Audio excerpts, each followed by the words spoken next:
story unfolded. The scene snapped sharply back to Ed's position just as a soldier rushed forward through the torchlit corridor and dropped to one knee. "It's an emergency, Junior Clan head." After a quick, steadying breath, he continued, "There's trouble at the White Tower. An intruder has appeared." His expression twisted, as if something deep inside him snapped.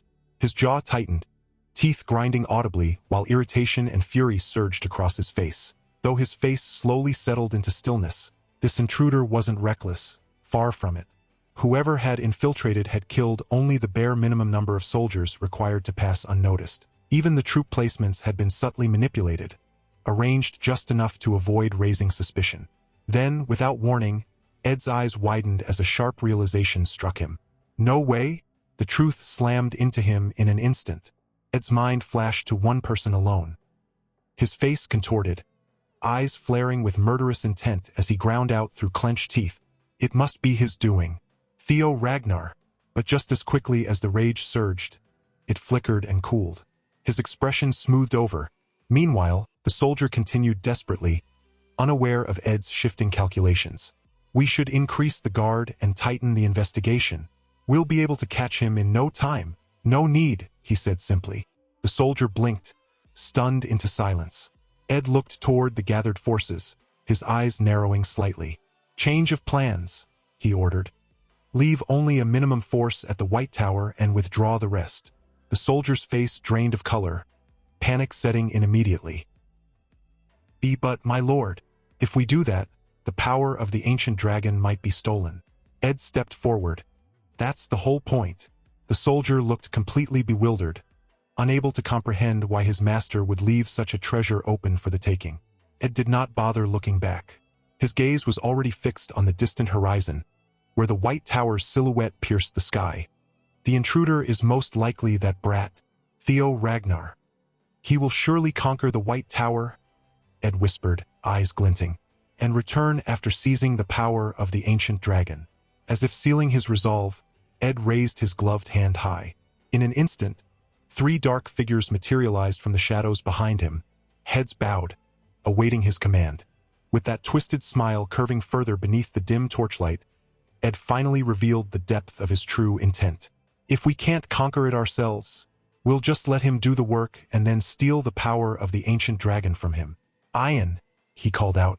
A tall, imposing figure stepped forward, draped in a long black coat that swept the ground like a curtain of darkness. "Zwei," Ed continued, turning his gaze to the hulking subordinate whose long, wild hair shifted with every movement. "Dre," Ed finished, summoning the last of the trio. She emerged from the shadows with the disciplined grace of a trained assassin. All 3 now stood aligned before him, a circle of unwavering loyalty forged in brutality. "As soon as you confirm that he has obtained the power of the ancient dragon, kill him and bring it to me." Their response came in perfect unison.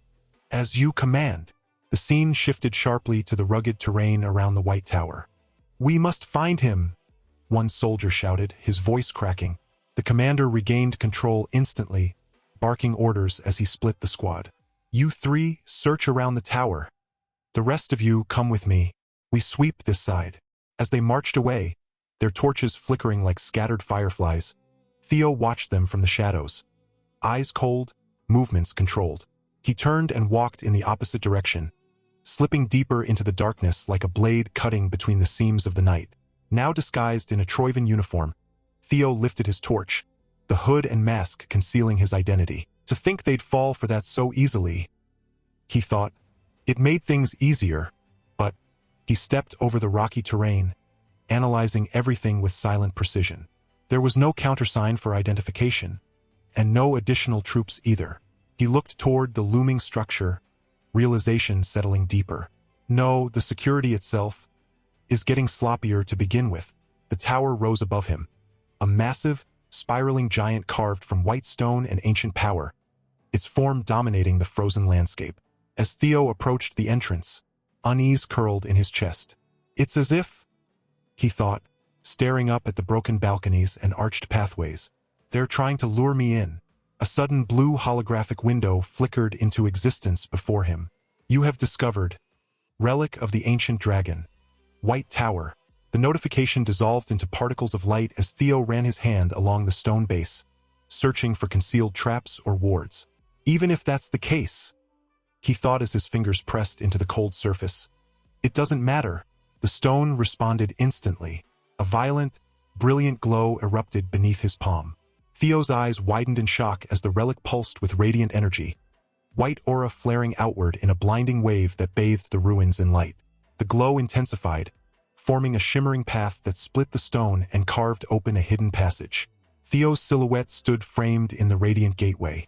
Because it won't change the fact that I must obtain, he thought, his determination hardening into steel. He stepped through the light just as the air trembled around him. The power of the ancient dragon before they do. The radiance enveloped him completely, swallowing his form in a curtain of white light. Another system notification materialized, its letters sharp against the brilliance. Entering. Relic of the ancient dragon. White Tower. Deep within the White Tower, the scene shifted to a silent interior corridor. The air felt ancient, heavy with the remnants of forgotten eras. Dust hung in the stillness, undisturbed, until a sudden, sharp footfall shattered the quiet. A dark figure stepped forward. I heard about it from Master, Gizhar said. But to think a relic of the ancient dragon was hidden in a place like this. Beside him, Anshio's posture remained steady. I guess infiltrating the Troivan family was all for this reason too, she replied, her tone calm. Gizhar threw his head back and clapped a gloved palm against his forehead.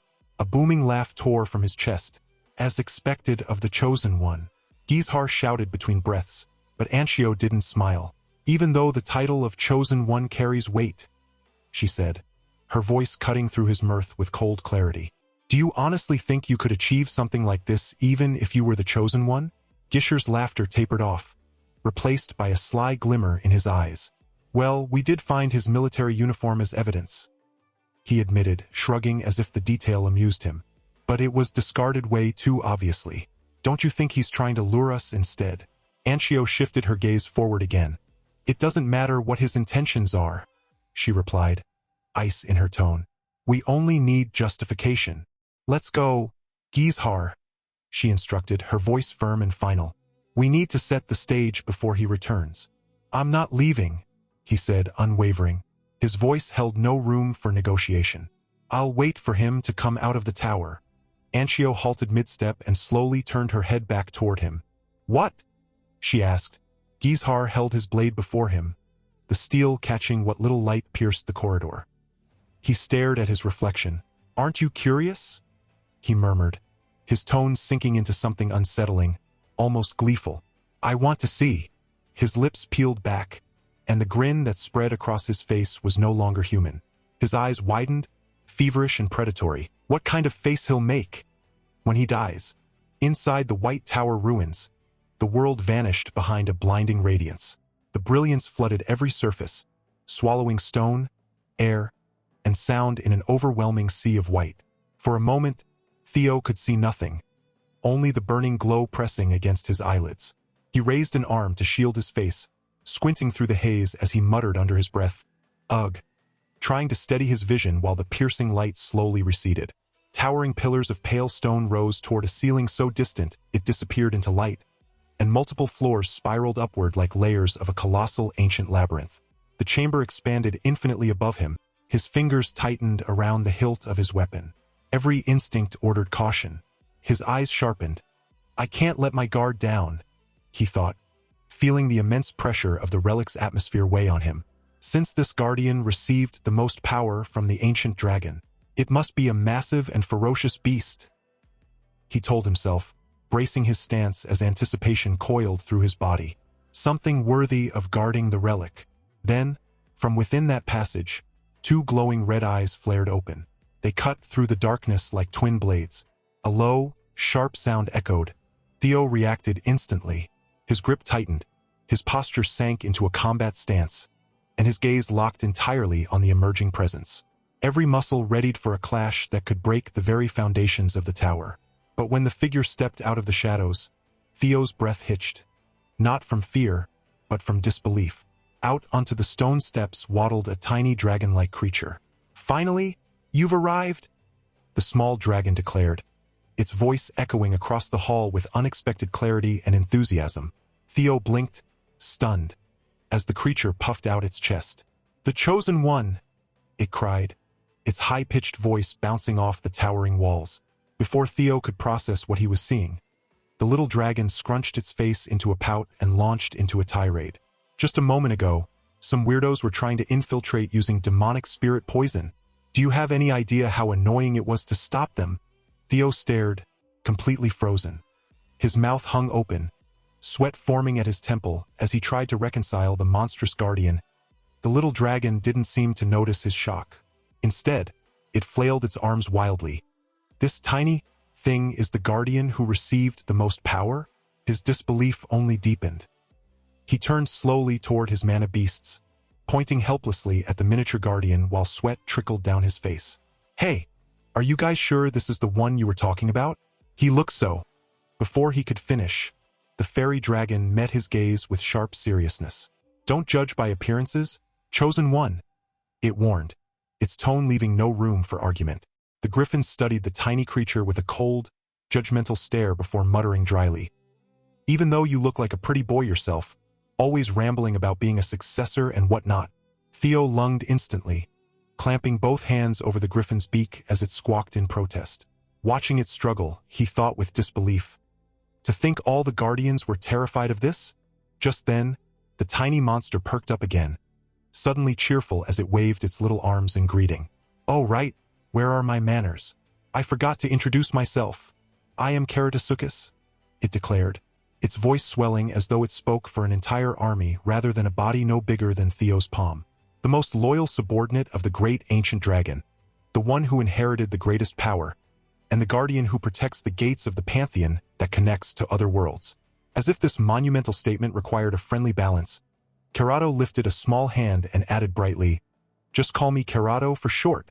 Theo stared up at him for a long moment, trying to match the grand title with the tiny creature floating in front of him. The only word that managed to anchor itself in his thoughts slipped from his lips in quiet disbelief. "Pantheon?" Karato gave an eager nod, floating in a slow arc above Theo's head as the glow surrounding him intensified. "Yes, the Pantheon. It's the place where the gods reside," he explained as though this were a simple, everyday truth. Then he descended slightly and hovered before Theo again, his tone shifting into something more instructive. "You know that the relics of the ancient dragon are fragments of his divided power, right? In the past, the ancient dragon had a lot of tasks entrusted to him. A shimmering silhouette of a colossal dragon, vast wings spread, eyes burning with ancient brilliance, appeared behind Karato as he spoke, and protecting the gate that connected the pantheon and the surface was one of those roles.